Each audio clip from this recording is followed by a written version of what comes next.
अस्सलाम वालेकुम viewers, I am Hina Mahjabeen. I hope you all will be fine. हम study कर रहे हैं सेकंड ईयर की कंप्यूटर साइंस की बुक। चैप्टर नंबर है हमारा 1 डेटा बेसिक्स और आज है हमारा लेक्चर नंबर 10। लेक्चर स्टार्ट करने से पहले आप लोगों ने क्या करना है, मेरे चैनल को सब्सक्राइब करना है और सब्सक्राइब बटन के साथ बेल आइकन को क्लिक करना मत भूलिएगा। उसके बाद आप लोगों ने लाइक भी करना है और शेयर भी करना है ताकि दूसरों का हो जाए भला। Let's start today's lecture. Okay, आज हमने स्टडी करना है what is database management system DBMS जिसकी एब्रीवेशन है database management system. Discuss it's objectives. क्या स्टडी करना है, डेटाबेस मैनेजमेंट सिस्टम क्या है और उसके ऑब्जेक्टिव यानी मकासद यानी किस लिए बनाया गया है ये। Okay, first of all, we have to define what is database management system. A database management system, DBMS, is a collection of programs that are used to create, maintain and access database in a convenient and efficient manner. क्या है ये?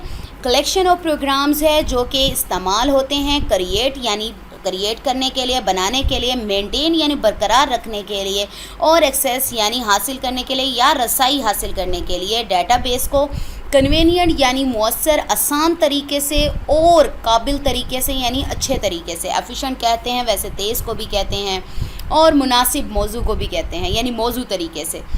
हम क्या कर सकते हैं कि मौजू तरीके से हमें आसानी से हमें डाटा भी मिल जाएगा, एक्सेस भी मिल जाएगा और हम बना भी सकेंगे और उसको मेंटेन भी रख सकेंगे। DBMS is an improvement over the traditional file management system. हमने ट्रेडिशनल फाइल मैनेजमेंट सिस्टम के बारे में पढ़ा था, जो प्रॉब्लम्स फेस होती थी तो उन प्रॉब्लम्स का सोल्यूशन क्या निकला DBMS की सूरत में, जो कि है database management system. DBMS uses database manager software to control the overall structure of a database. DBMS क्या यूज़ करता है? एक डेटाबेस मैनेजर सिस्टम यूज़ करता है जिसकी वजह से वो अपने जो डेटाबेस का ओवरऑल स्ट्रक्चर है अपना, उसको वो मेंटेन रखता है, कंट्रोल करता है।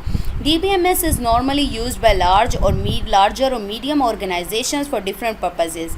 DBMS क्या है, कौन यूज़ करता है? लार्जर और मीडियम साइज जो ऑर्गेनाइजेशंस है वो मुख्तलिफ मकासद के लिए DBMS को इस्तेमाल करती हैं। नेक्स्ट है objectives of database management system. Some important objectives और डेटाबेस मैनेजमेंट सिस्टम और एज फॉलोज। फर्स्ट है शेयर एबिलिटी। शेयर से ही निकला है बांटना यानी मिलजुल कर करना। तो शेयर एबिलिटी यानी मुख्तलिफ लोग मुख्तलिफ जगहों पर एक ही डाटा को शेयर कर सकते हैं। Let's start to see what they are saying. An ability to share data is a fundamental objective of database management system यानी fundamental है ये। Share ability means that the data is shared by different people at the same time यानी मुख्तलिफ लोग एक ही जगह पर data को शेयर कर सकते हैं। Data is stored at a central place यानी एक ही जगह पर डेटा स्टोर होता है और उसी डेटा को बहुत सारे लोग यूज़ करते हैं। एक एग्जांपल ले लेते हैं, हम स्कूल कैंपस की ले लेते हैं। मेन कैंपस है और उसकी बहुत सारी ब्रांचेज़ हैं। तो मेन कैंपस पे जो डाटा स्टोर किया गया है, जो डाटा रखा गया है, अगर कैंपस के किसी भी इंफॉर्मेशन की ज़रूरत होगी तो वो क्या करेगा, मेन कैंपस से इन्फॉर्म करेगा कि हमें ये इन्फॉर्मेशन चाहिए और मेन कैंपस ही सब कैंपसेस को इंफॉर्मेशन प्रोवाइड करेगा। हो गया ना centralised. Different users can access this data from different location से एक्सेस कर सकते हैं। It reduces storage cost and provides data consistency. क्या है स्टोरेज कॉस्ट? देखें, अब तो मेन कैंपस में ही डेटा है तो वहीं पर ही थोड़ी सी कॉस्ट जो लगेगी हमारी सो लगेगी, लेकिन बाकी ब्रांचेस में तो कॉस्ट नहीं है, वो तो सिर्फ कॉपी उठाकर उन्हें दे देंगे।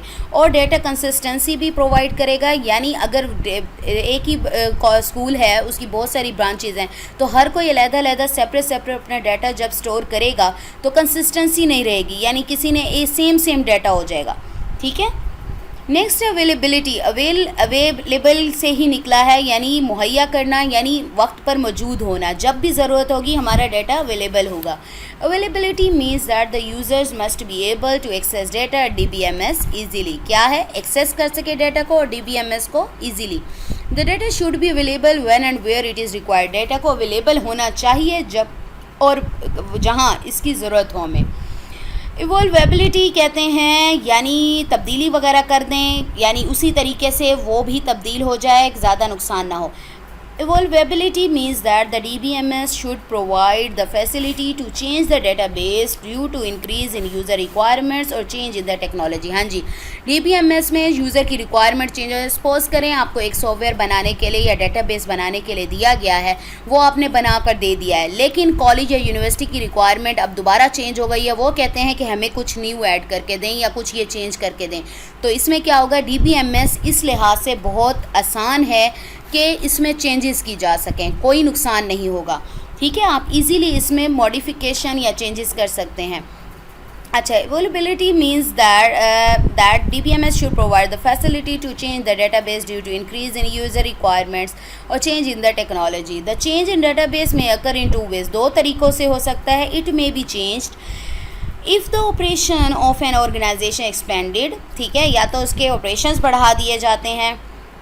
ओके, डेटा इंटीग्रिटी किसे कहते हैं? इंटीग्रिटी तो वैसे कहते हैं रिलायबिलिटी एंड एक्यूरेसी को, यानी बिल्कुल अच्छे तरीके से डाटा कंसिस्टेंट होना. Database integrity ensures that the data enter in database is accurate and consistent. तो DBMS जो है डेटाबेस इंटीग्रिटी प्रोवाइड करता है, यानी डेटा को बनाता है एक्यूरेट, रिलायबल और consistent. Database is normally shared among different users. Normally क्या है, मुख्तलिफ लोगों में, यूज़र्स में शेयर होता है. Some measures must be maintained to ensure database integrity. तो हमें कुछ स्टेप्स लेने चाहिए ताकि हमारी जो डेटाबेस इंटीग्रिटी है, यानी एक्यूरेसी और कंसिस्टेंसी है, वो डेटा की मेंटेन रहे. आज का लेक्चर तो हो गया कंप्लीट. आज हमने क्या स्टडी किया? आज हमने स्टडी किया डेटाबेस मैनेजमेंट सिस्टम क्या है और उसके ऑब्जेक्टिव क्या हैं. तो वो क्या है, is a collection of programs that are used to create, maintain and access database in a convenient and efficient manner. Next हमने पढ़े उसके ऑब्जेक्टिव्स क्या हैं. शेयरएबिलिटी, यानी शेयर कर सकते हैं मुख्तलिफ लोग एक ही टाइम पर. और अवेलेबिलिटी, यानी हमें डेटाबेस का जो डेटा है जब भी ज़रूरत होगी, जहाँ भी ज़रूरत होगी, वो इजीली अवेलेबल होगा. इवॉल्वेबिलिटी, यानी अगर कोई चेंज करना पड़ता है यूज़र रिक्वायरमेंट के मुताबिक या टेक्नोलॉजी में कोई चेंज आता है तो इजीली आप लोग इसमें चेंजेस कर सकते हैं. नेक्स्ट है डेटाबेस इंटीग्रिटी, जो कि होती है reliability and accuracy of data. तो DBMS ये भी प्रोवाइड करता है और हमें कुछ स्टेप्स लेने की ज़रूरत भी होती है ताकि हम इस डेटाबेस इंटीग्रिटी को मेंटेन रख सकें. तो टुडेज़ लेक्चर तो हो गया फिनिश. आप लोगों ने क्या करना है, अच्छे तरीके से लेक्चर को लर्न करना है, अपना ख्याल करना है. टेक केयर, अल्लाह हाफिज़.